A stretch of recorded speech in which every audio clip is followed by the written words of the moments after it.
Nigel Marvin, a time-traveling zoologist and a man who has had his fair share of close scrapes with dinosaurs. But the Earth has witnessed more terrible monsters than these. What Nigel is about to learn about prehistory is that no matter how bad things get on land, the one thing you should never, ever do is get in the water.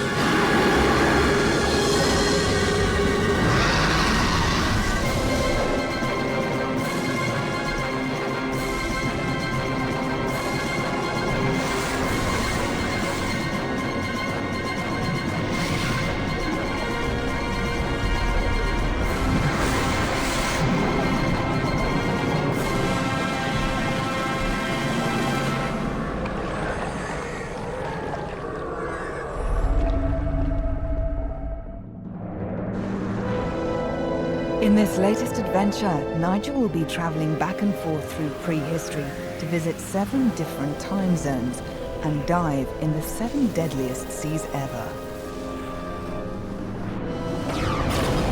Each sea he visits will be more dangerous than the last, with bigger, nastier predators. Creatures it's hard to believe once lived on this planet. And of course, he's saving the worst till last.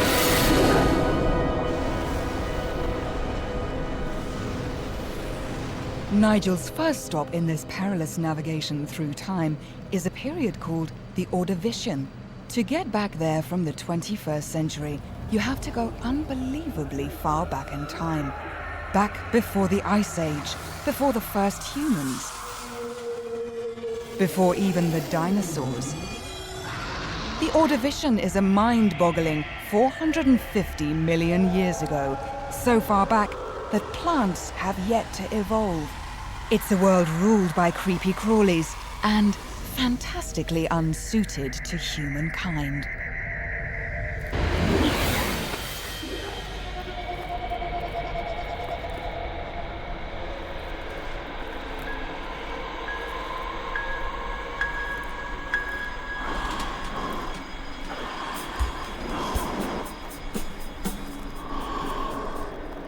The atmosphere at this time, it's atrocious. Much less oxygen and much more carbon dioxide than I'm used to. Without this special air mix, I'd really feel sick and get bad headaches.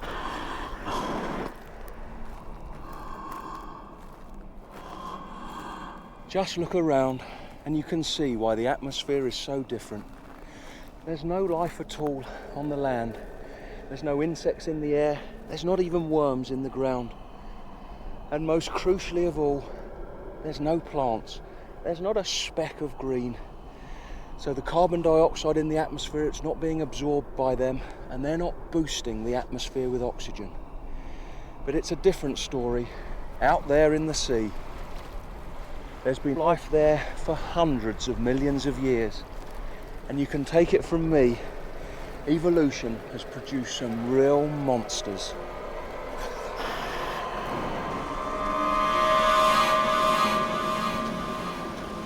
And now it was time to find one. First, some bait. In the Ordovician, that's the easy bit.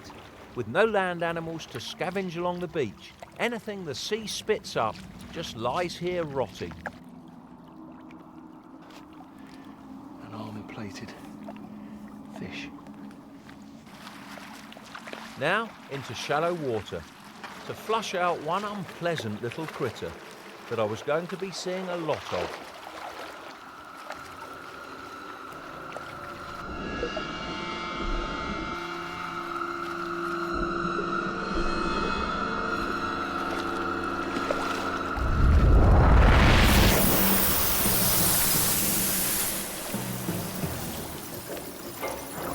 A sea scorpion, one of the most grotesque of predators. And look at that, look at the tail curling. That's how they get their name, but there's no venom in there, like their namesakes on the land. And you've got to be careful of those formidable pincers at the front. Oh.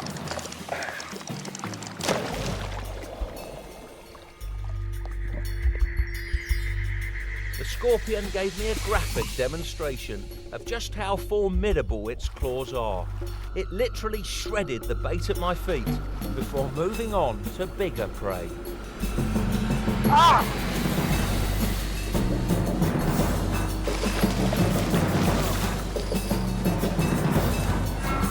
You all right, Nigel? Slash my leg. It's another scar for the collection.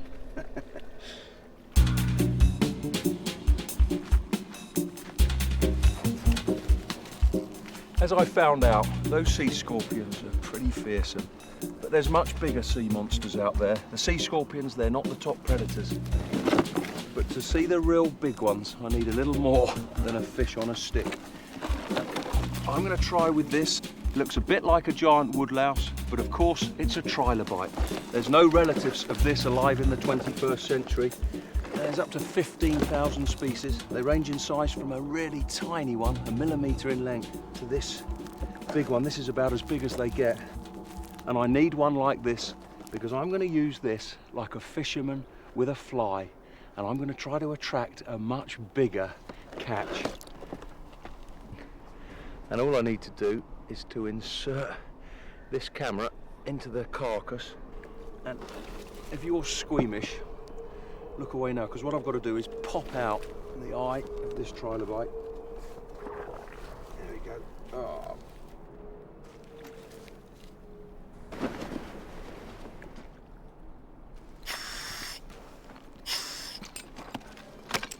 There's so many surprises here. The sun's setting, the evening's come, and it's been so quick, the day's flown by.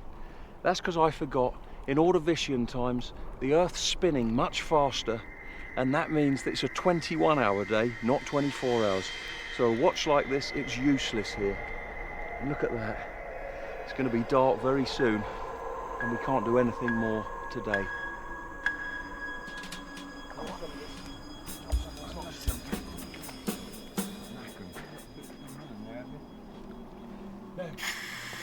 Anything you do, you try to do it, you know, you try to...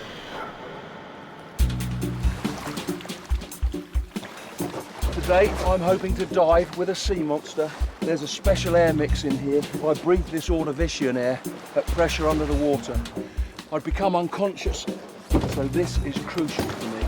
And I also need this. This is a bit before its time. It's a bite-proof shark suit. And of course, sharks haven't evolved yet. But I'm hoping this will give me protection from those vicious sea scorpions.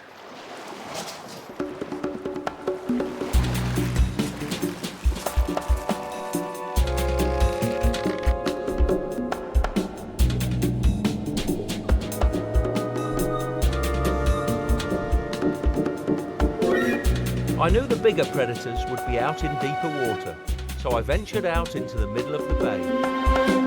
Doesn't look very appetizing, but for the predators around here, this should be a tasty snack.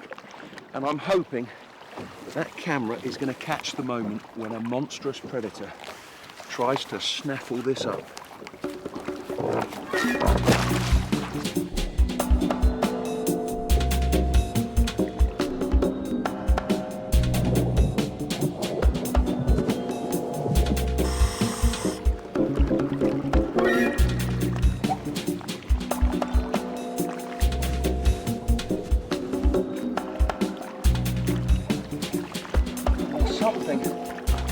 Something approaching.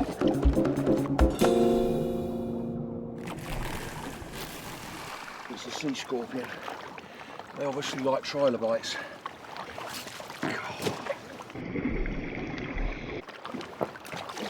Come on, let go.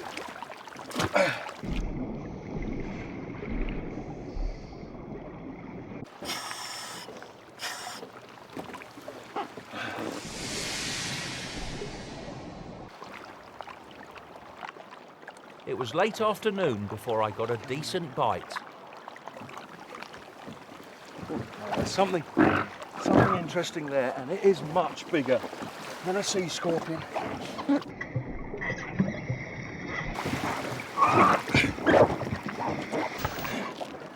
It's taken the camera. That's the end of the trilobite cam. I have got to see what that is.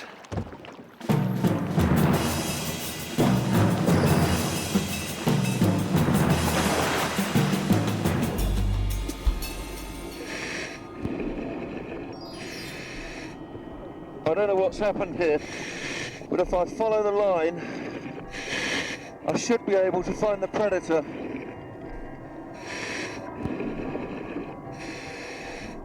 The camera's not at the end, which probably means that the predator isn't far away. This is intriguing. I don't know what's going on. I don't know why they're all gathering, but first there was one sea scorpion, then there was another, then another, then another. And now they are all around me. There's a whole carpet of them moving along the sea floor. They're whizzing past my head. They're all heading in one direction. And there it is. It's an orthocone.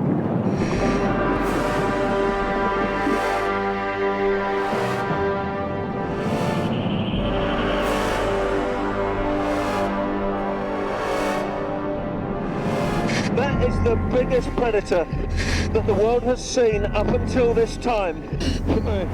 He sensed me here. Getting my heart hammering. I don't want to be grabbed by those tentacles, but those simple eyes, they should shun the light. So all I can do is start flashing my light, and maybe that will discourage him.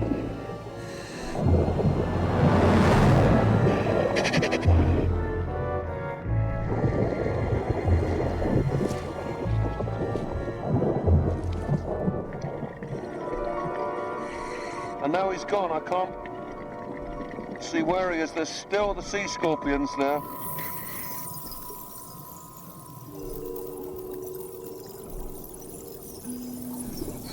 There! There's the orthocone. And it's spotted one of the sea scorpions.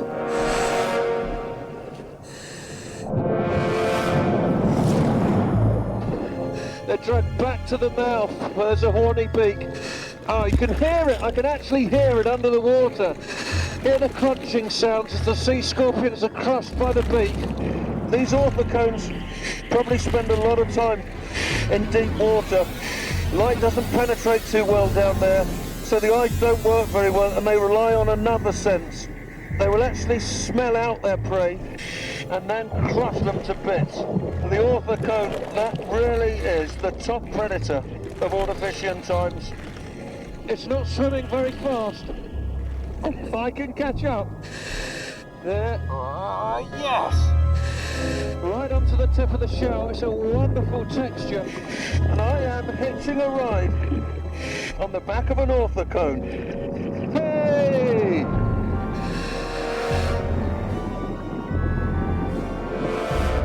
As it got gloomier, I realised the orthocone was dragging me deeper. Time to get off. Thanks, orthocone. Thanks for the ride.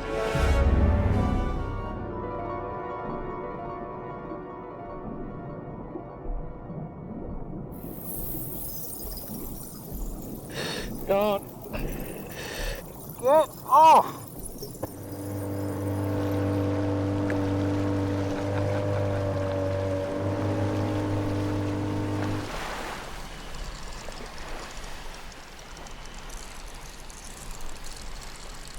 This is what they were doing. I saw them moving in the shallows, moving towards the shore, and this is a mass spawning. It's a full moon at the moment. This is the highest tide, and they're laying their eggs in the sand. The eggs will be protected, and when the next high tide comes in about a month or so, the young larvae will hatch and be taken back out to sea. And some of these sea scorpions, they're going to stay around here until the eggs hatch. Fossils have been found with baby sea scorpions inside the stomachs of the big ones, and that's what they do. They wait around here and feed on the babies as they hatch on the next high tide.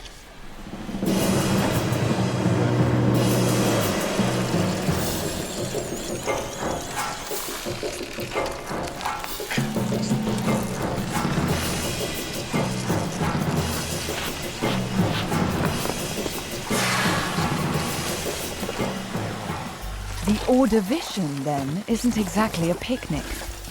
Anywhere the air gives you a headache and you can't go swimming without a chainmail suit probably isn't going to take off as a holiday destination. But prehistory has worse still to offer. The next deadly sea is the Triassic. To get there, Nigel has to travel halfway back to the 21st century to 230 million years BC.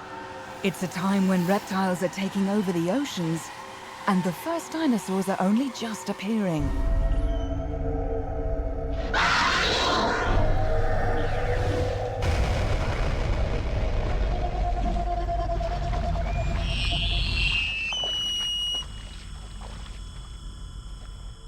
The Triassic is a crucial time for marine life. Something new's happened. The fish or the mammals, they're not the most ferocious animals out there. This sea is dominated by a group that used to just live on the land, the reptiles. Reptiles dominate everywhere right now. Winged reptiles, the pterosaurs, rule the skies. And the future lords of the land, the dinosaurs, have just evolved. But they're not much to look at yet.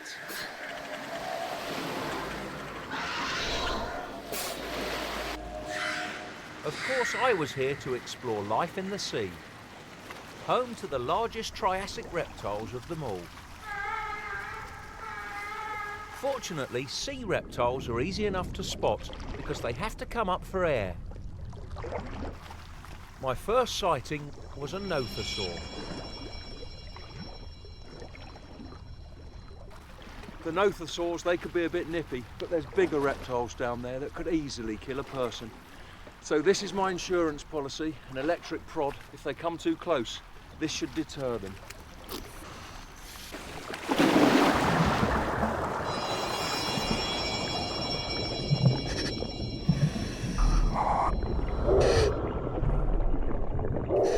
There's not just one nothosaur, there's a pair of them. And they're inquisitive, coming closer and closer, they're so curious. But I'm the first human that they've seen.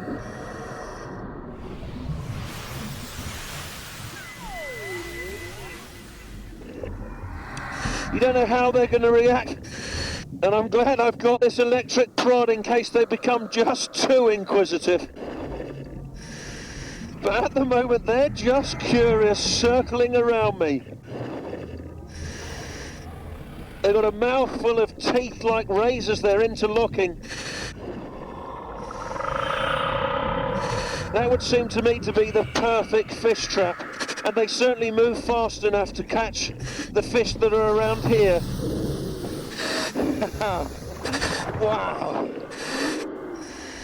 There's one coming close now, and I'm going to try something. Like with alligators, there's only one safe way to hold a nothosaur, and that's round the jaws. Way! Wow! A prehistoric ride with a nothosaur. They can close those jaws with tremendous force, but the muscles that open them, they are really weak. But nothosaurs, like all sea reptiles, they've got to go up to the surface to breathe. I can't hold him for too long. I'm going to let him go now. Go on, boy, off you go.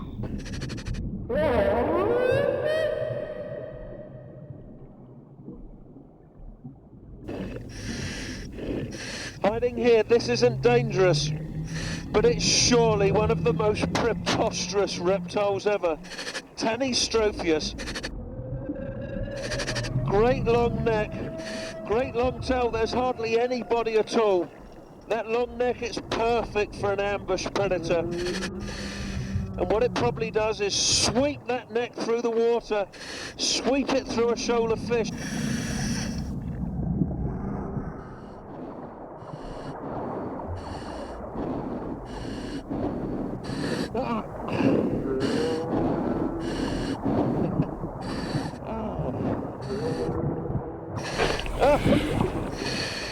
dropped its tail. This has happened to me many times when I was a little kid catching lizards.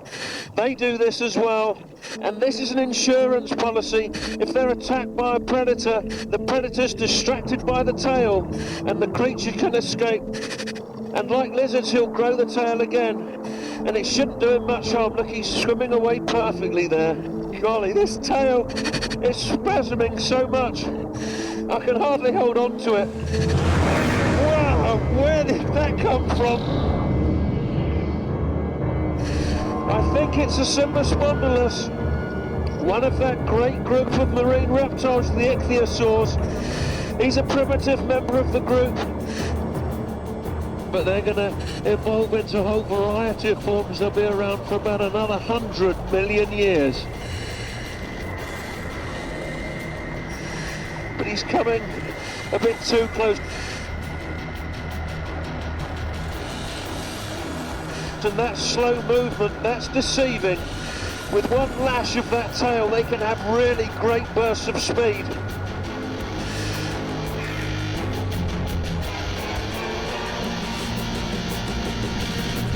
God, my heart's hammering. That lunge at me, that was a warning shot. That's really up the ante on this dive. I need the electric prod now. And he's coming again. He's coming in again. And I'm going to use it.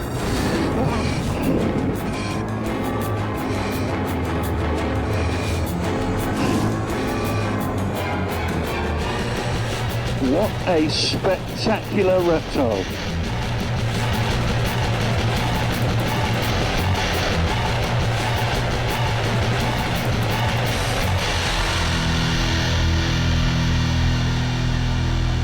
Two seas down, 5 to go. The next encounter takes Nigel back deeper into the past to meet the armored fish of the Devonian.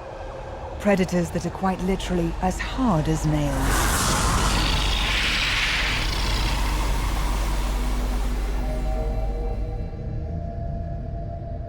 I'm using the time map to get my head round where I've been. These spans of time are so immense. My first adventure, I went all the way back in time 450 million years ago to ride an orthocone and tussle with those sea scorpions. My second dive, that was 230 million years before the present day. That was with those bizarre sea reptiles. We're now here 360 million years ago. Welcome to the age of giant armoured fish.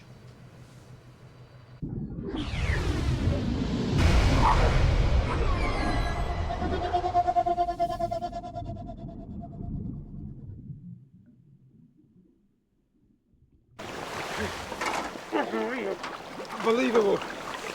How was the dive, Mike? Oh, outstanding. Have you got one? Did you see one? I saw it. It came so close. I'll get this in the machine. Okay. Cameraman Mike, he did a reconnaissance dive just to see what was around, and from what he's saying, we've actually struck gold on the first dive. Exactly what we came here for.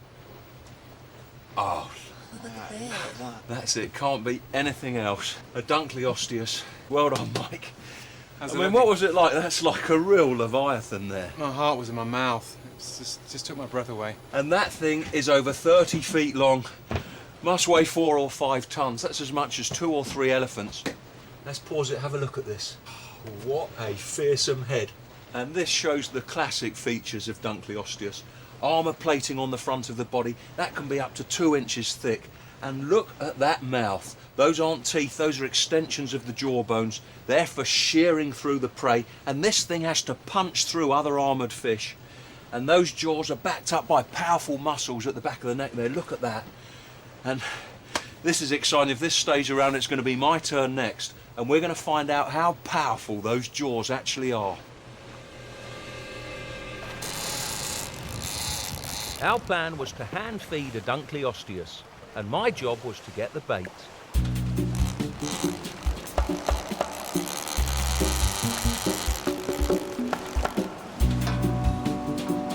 Meanwhile, the crew was building a cage for my protection. But why was it round? Well, in the same way that a dog can't bite a beach ball, we hoped that the jaws of the Dunkleosteus would slide off these bars.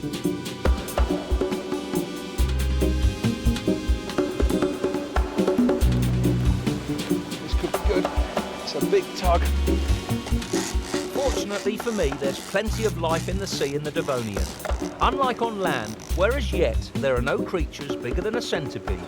This is a placoderm. It's a Greek word, it means armour plating, and you can see why. This is in the same family as Dunkleosteus, and for a naturalist this is a privilege indeed. These fish were only around for 50 million years, then they became extinct. There's nothing like this around in the 21st century. I've got a bet on with the crew that the Dunkleosteus will slice through the bait if it's actually wrapped in chainmail.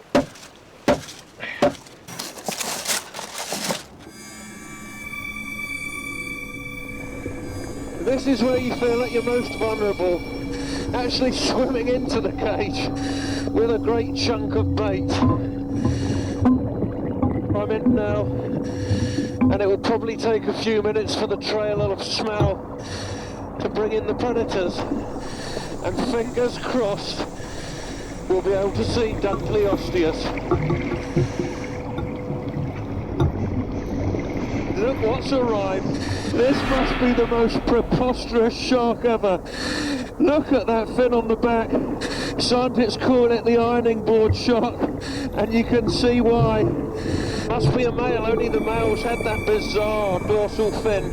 Probably to help with mating, probably to display to females, maybe used in courtship battles between males. And these are some of the first sharks ever to evolve. And this is great for me. I am such a shark fan. But that is, it's surreal.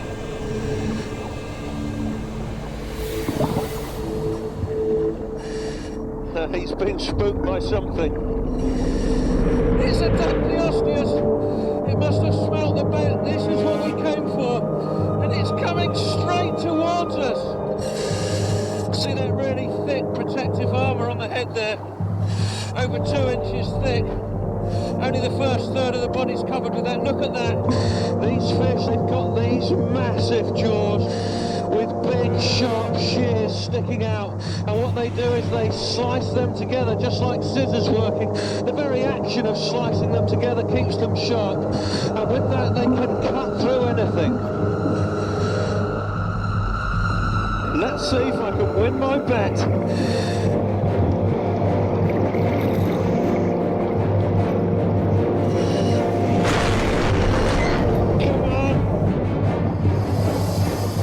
This is no fisherman's tale. This is a real monster.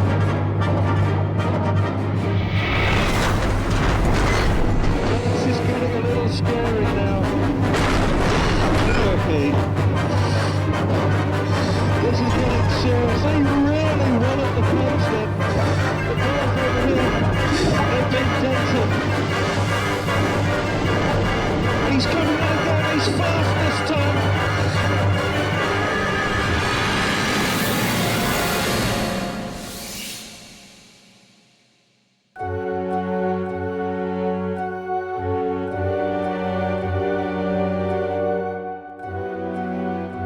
Could you survive a Dunkleosteus? Log on to bbc.co.uk/science and take part in your own adventure through the 7 deadly seas.